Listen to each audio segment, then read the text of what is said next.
Lincoln descansa, pensando agora no sábado, no clássico com o Vasco, mas o foco é na Libertadores, em liberar o estádio para o torcedor, porque a punição imposta foi de 2 jogos sem torcida nos jogos em casa da competição sul-americana, mas o Flamengo vai tentar mudar essa decisão na Conmebol.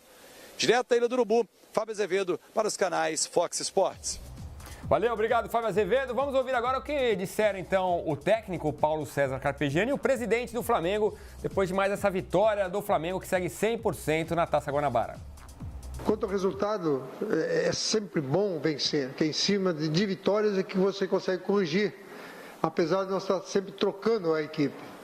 Eu não jogo com a equipe A, porque nós estamos fazendo uma melhor preparação, então um cuidado todo especial. E os meninos, existe a necessidade de nós estarmos enxertando colocando alguns jogadores até para termos de observação e para dar uma encorpada, porque sabemos que nós estamos um pouco distante ainda do que a gente quer futebolisticamente falando. Olha, o trabalho de base do Flamengo já é muito bem feito há muito tempo, né? Eu sempre disse que não tem nada mais importante num clube de futebol do que o trabalho na base. Agora é um trabalho de longo prazo e agora nós estamos começando a colher os frutos desse trabalho que a gente vem fazendo desde 2013. Vocês podem ter certeza que nos próximos anos isso daí, né, esses frutos vão ser colhidos com muito mais intensidade. Tá, então, o presidente Bandeira de Melo falando da base também, do trabalho de formação dos jogadores do Flamengo. Aliás, vale lembrar, amanhã tem a final São Paulo e Flamengo da Copa São Paulo de Futebol Júnior, no mesmo Pacaembu que a gente viu o Corinthians jogando agora há pouco. Os jogadores do Flamengo também falaram sobre essa vitória contra o Bangu. Pressão sempre vai ter, né? Jogar no Flamengo já é uma pressão, mas graças a Deus acho que o nosso time é o único que está invicto a 3 jogos. Mas como eu disse na entrevista, o importante é continuar firme, ver o que o professor está passando para a gente, para conseguir alcançar nossos objetivos esse ano. Fico feliz, né? Você está vendo o pessoal todo que a gente jogou junto na base, está podendo ter a oportunidade que eu já tive, que eu ainda estou tendo. E fico feliz por a gente estar conseguindo ajudar o Flamengo a sair com resultado positivo, né? Que é sempre o nosso maior objetivo. Eu acho que desde a hora que começou o ano, né, eu venho trabalhando muito forte, porque sei que esse é um ano essencial para mim. Muito feliz por estar voltando ao Flamengo, né, por esse empréstimo onde eu aprendi muito, e espero que eu possa dar sequência aí nesses bons jogos. Tá, então, Rodrigo Bueno, mais uma vitória do Flamengo. De grão em grão, a galinha enche o papo, como diz o ditado. 1-0, mas segue 100%. E com uma molecada, né? Então, muito torcedor rubro-negro animado com a perspectiva desse time aí, com a formação de garotos. Dessa vez foi o Lincoln que deixou um gol. O futuro flamenguista está bem garantido com essa turma. Lembrando que, por exemplo, boa parte do elenco, do time que jogou contra o Bangu, poderia estar na final da Copinha. Vinícius Júnior, Clebinho, Tuller, Lincoln, todos teriam idade, condição de jogar a Copa São Paulo. O que é mais impressionante ainda, porque há alguns anos já a Copa São Paulo é menos de 18, né?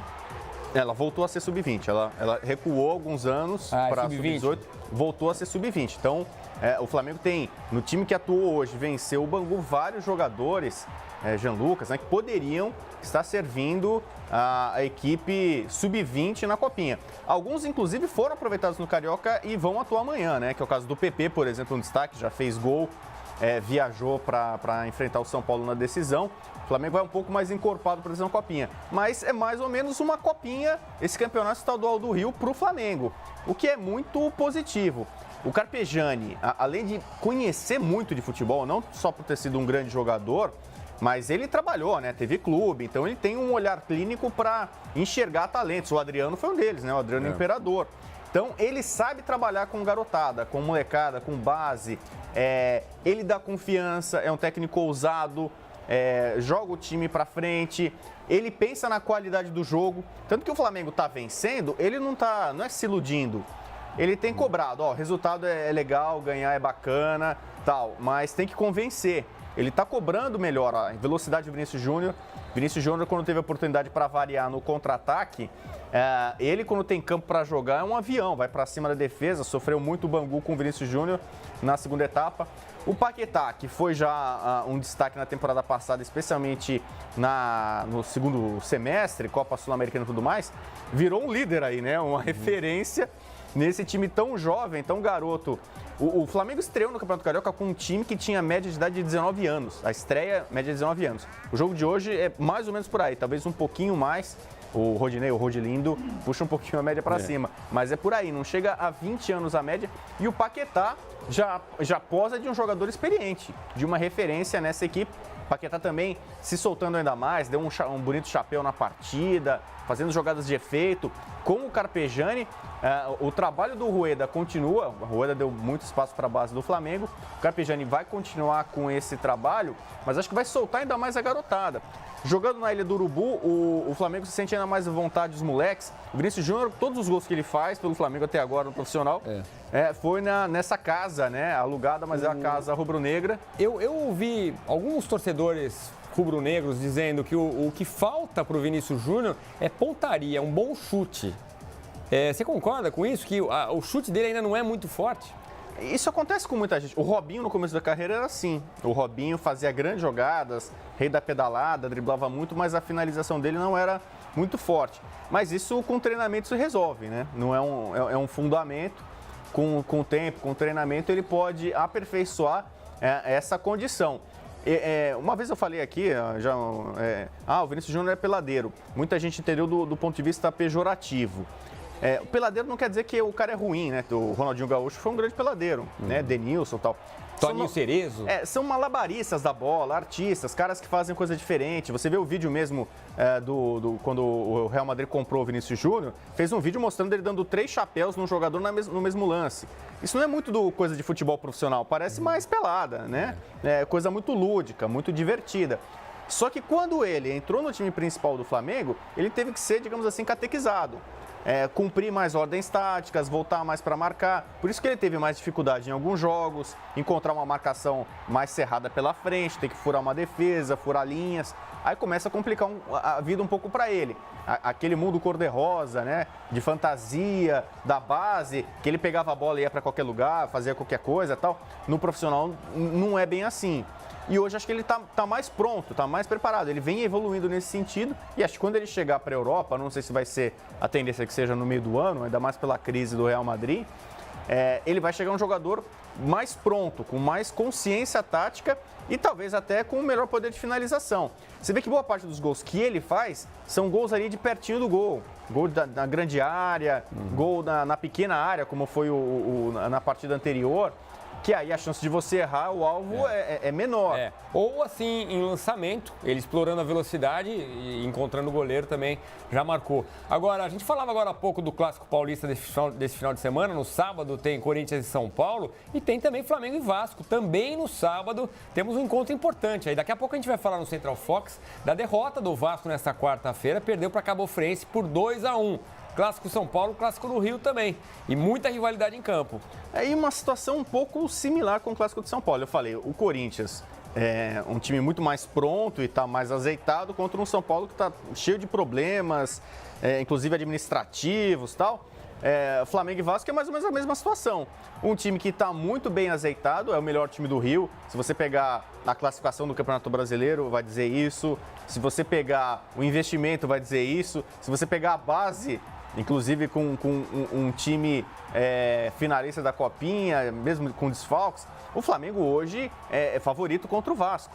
O Vasco acaba de sair de uma eleição das mais tumultuadas, acho que a mais tumultuada, mais imprevisível da sua história. Problemas administrativos financeiros mesmo. Tudo indica que vai começar o mês de fevereiro ainda em débito, né? O plano do novo presidente, o Campelo, no Vasco é pagar todo mundo dia 5 de fevereiro. Então o Vasco, correndo o risco de perder jogadores, fala-se do Nenê no São Paulo, Martin Silva, quem sabe até de Paranaense, pode sair mais gente ainda. É um Flamengo que vai jogar reforçado, muitos garotos vão jogar contra o Vasco, mas começa a vir o Flamengo mais cascudo, mais titular, mais pesado para o Clássico.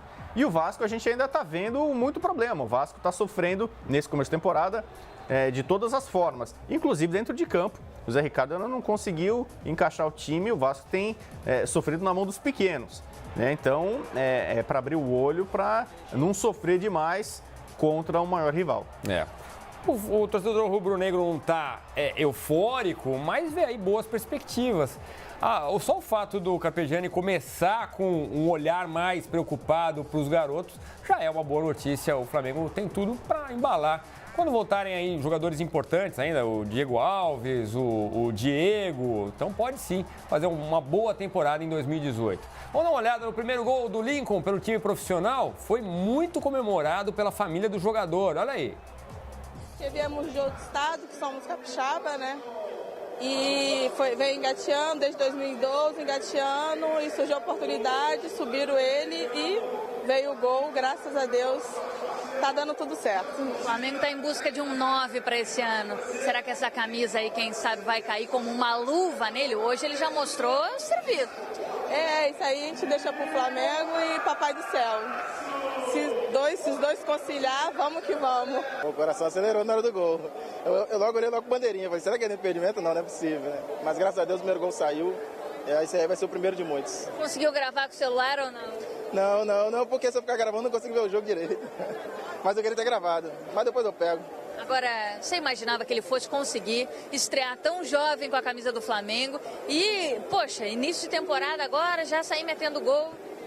Então, por isso que eu conversei com ele tem uma semana atrás e falei, cara, o que está acontecendo com você tem que dar graças a Deus, porque é muito novo, né? Era para estar ainda no sub-20, mas Deus proporcionou isso para ele e graças a Deus ele tá conseguindo sobressair, né? E daqui para frente é melhorar mais e mais. Imagina o orgulho, parabéns aí para a família. E o Flamengo foi punido por confusões na final da Sul-Americana. Vai jogar as 2 primeiras partidas da Libertadores com portões fechados. A decisão foi divulgada 2 semanas depois da reunião na sede da Conmebol no Paraguai. Ainda cabe recurso ao Tribunal de Apelação da entidade. O rubro-negro também foi multado em $300 mil, cerca de R$950 mil. A punição aconteceu por causa dos incidentes de invasão e vandalismo na final da Sul-Americana contra o Independente em 13 de dezembro.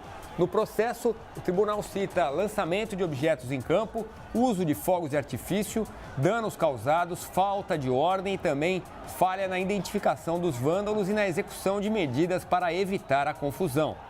Vale lembrar aquelas imagens lamentáveis do dia da partida, quando torcedores pularam as catracas do Maracanã e entraram em confronto com a polícia nos arredores do estádio.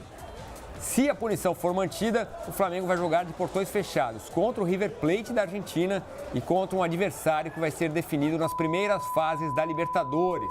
A torcida só vai poder acompanhar o time no jogo contra o Emelec do Equador no dia 16 de maio. Ainda cabe recurso, né, Rodrigo? Mas em princípio é essa decisão. Só em 16 de maio que o Flamengo tem torcida. Bom, cabe recurso, mas eu acho muito difícil o Flamengo conseguir reverter isso. Diante das cenas que a gente viu, já era esperado uma punição, você pode discutir se é severo ou não, se é justo ou não. E também, desde que a Conmebol instaurou esse tribunal, né, como se fosse um tribunal de penas mesmo, dificilmente uma decisão muda. Né? Eles vão lá, se reúnem, acho que até demoraram para anunciar essa decisão, postergaram e tal. Mas uma vez que a decisão foi tomada, eu acho muito difícil o Flamengo recorrer e ter sucesso, né? O prejuízo é grande. O prejuízo grande é financeiro, porque um jogo com o Maracanã lotado, você imagina uma renda que o Flamengo teria aí. O Flamengo nem sempre joga no Maracanã e tem lucro, né? Normalmente tem. Você precisa ter 20 mil. Seria jogo com o caso do Flamengo e River Plate. Que jogo legal. Uma pena, um pecado. Qual torcedor do Flamengo não gostaria de ir para um jogo desse, né? Contra um gigante da Argentina, concorrente direto, né? São 2 gigantes aí que estão disputando pau a pau uma vaga. E possivelmente o Santa Fé deve ser esse adversário. Bom time colombiano. Talvez os 2 principais candidatos concorrentes do Flamengo a uma vaga na próxima fase vão ter esse benefício, essa vantagem.